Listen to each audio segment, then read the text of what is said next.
Red Blue JD. Ku isi no mu Rwanda hadasigaye izina Antikristo, nk'uko ikibi n'ikiza bikunda kudasigana. Aho wumvise Kristo na Antikristo urahamwumva. Ni mu gihe abantu benshi bazi Antikristo nk'umuntu urwanya ibya Kristo. Ariko se mu by'ukuri Antikristo ni iki? Ninde se? Ni mu kiganiro hirya y'imyizerere, imucikwe. Mbere ya byose ndagira ngo tubanze dusobanukirwe Antikristo ni iki. Tugendeye ku bisobanuro bitangwa na encyclopedia, Antikristo ni mu magambo abiri afatanye. Anti bisobanura kurwanya, na Christ bisobanura Kristo. Muri make Antikristo bisobanura urwanya Kristo. Urwanya Kristo rero nta wundi uvuga mu bitabo bitagatifu ni Satani.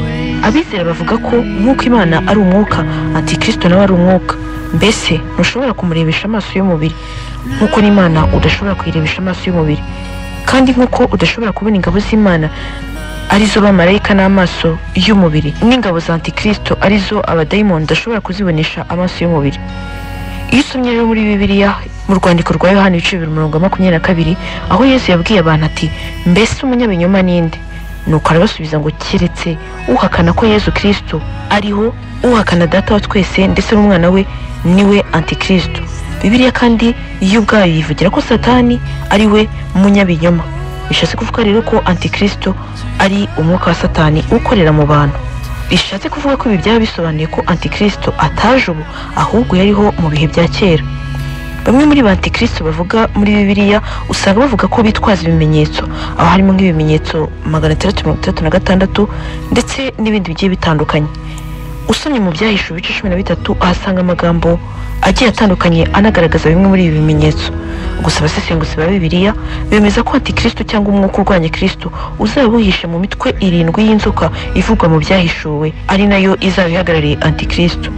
Iyo mitwe rero ngo ni nayo izakorerwamo uwo mwuka wa Antikristo.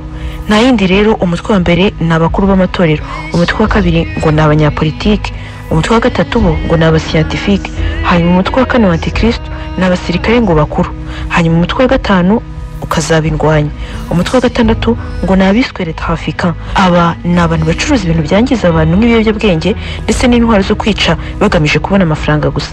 Hanyuma umutwe wa karindwi ngo ni abaherwe bitwaza amafaranga ngo bakore ibibi. Ibi ni ibyiciro 7 bigaragaza aho Antikristo ngo akorera kugira ngo akoresha abantu, cyane cyane abinyujije mu gukunda amafaranga mu buryo bikomeye. Duhereye kuri ibi rero, iyo witegereje neza hari aho usanga abayobozi b'amadini muri iki gihe basigaye bakora kugira ngo babone amafaranga, nk'uko tugenda tubibona mu binyamakuru bigiye bitandukanye. Ubundi ugasanga ibiyobyabwenge byafashe indi ntera, by'umwihariko ku isi yose. Ibi nabyo biri muri bya bindi byangiza abantu. Wareba neza ugasanga abasiyantifike barakora ibishoboka byose ngo bagaragaze ko nta Mana ibaho, ndetse ukabona ko igice kinini cyane cyagenda gikurikira siyanse kurusha uko gikurikira iyobokamana. Dukomeje gato muri Bibiliya mu gitabo cya Daniel ibice 11:40 ndetse n'igitabo cya Mika ibice 5 havuga umwami ufite ubwiza budasanzwe uzaza utegeka abantu, ndetse afite n'imbaraga zidasanzwe, ngo abantu benshi bakaba bazanamuyoboka. Muri ibi bitabo byo mu isezerano rya kera bafata Antikristo nk'umwami wo mu gihugu cya Mesopotamiya i Babuloni. Iyo ugereranyije n'ubu usanga muri icyo gihugu kuri ubu ari muri Iraq, Syria ndetse na Libani, Turkiya, Irani n'ahandi. Ngaho itegereza ibihugu kuri ubu ngubu usangamo intambara ndetse n'amakimbirane adashira. Nanone kandi Mesopotamiya cyangwa i Babuloni, iyo urebye ku ikarita y'isi ukareba aho ibi bihugu bihagaze ugereranyije n'imirongo igabanyamo isi mo kabiri, latitude ndetse na longitude, iki gihugu kiri kuri degree 33 kuri latitude ndetse na 33 kuri longitude. Ese uyu mubare usobanura iki? Ndagira ngo uzarebe muri bya bimenyetso bamwe mu bayobozi bakomeye bakunze kuba bakoze, ndetse akenshi usanga tuvuga ko baba ari n'aba Illuminati. Usanga bahina intoki ebyiri mu nsumba zose ndetse na mukubita ariko ko izindi zikazamuka mu biganza byombi. Wenda ni wari warabibonye, gusa niwitegereza urasanga ari 3 wa mubare uragarutse. Ese uyu mubare kugikomeza kugaruka? Aho ntabwo waba ari ikimenyetso cya Antikristo. Abayobozi bakomeye ku isi yose muri rusange uzakunda kubona ko bafite isuhuzanyo yabo bifashishije ibi bimenyetso benshi tuvuga ko ari n'iby'abayiliminati bigaragaza za 3. Ikimenyetso 636 nacyo kimaze kugaragara cyane ku isi, ubwaba mu buryo bw'ikoranabuhanga, aho unasanga abantu bakoresha uwo mubare ndetse n'ikimenyetso usanga abantu bakomeye, ndetse tunakunda kugaragaza bene ibyo bimenyetso haba mu biganiro ndetse no mu kwifotoza.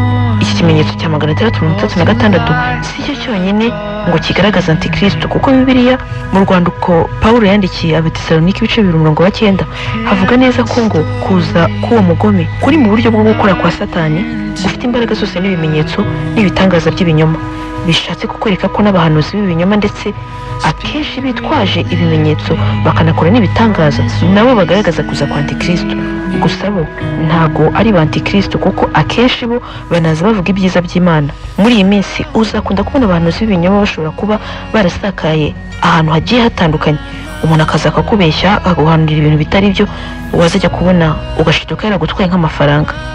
Ubushakashatsi bwakorewe muri Leta Zunze Ubumwe za Amerika bwagaragaje ko 70% y'Abanyamerika batizera Imana, ndetse abenshi bakanavuga ko itabaho.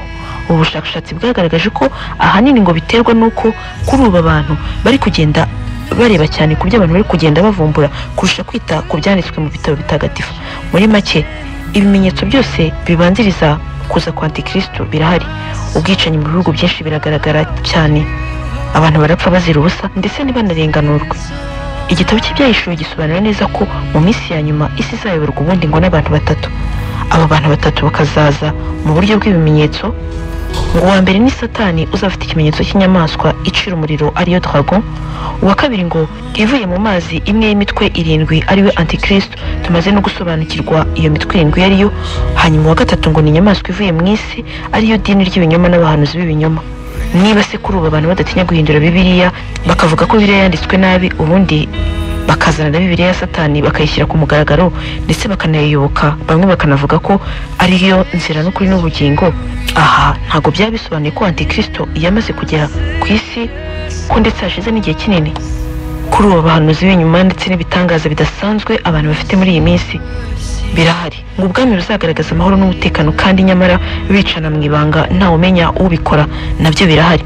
Ibi nabyo ni bimwe mu bimenyetso bigaragaza antikristo dusanga mu Batesalonike ba mbere ibice 5:3.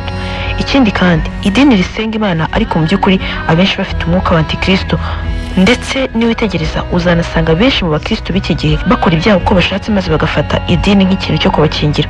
Ibi nabyo babona mu Batesalonike ba kabiri ibice 2:4. Ubuyobozi bw'igitugu no kwanga kuva ku butegetsi kwa bamwe mu bayobora ibihugu bakikijwe n'abanzi benshi babarwanya, ngo batinya ko abantu bakomeye ndetse banakunda cyane ubuyobozi. Ibi nabyo birahari, nabyo babibona mu Byahishuwe ibice 13:15.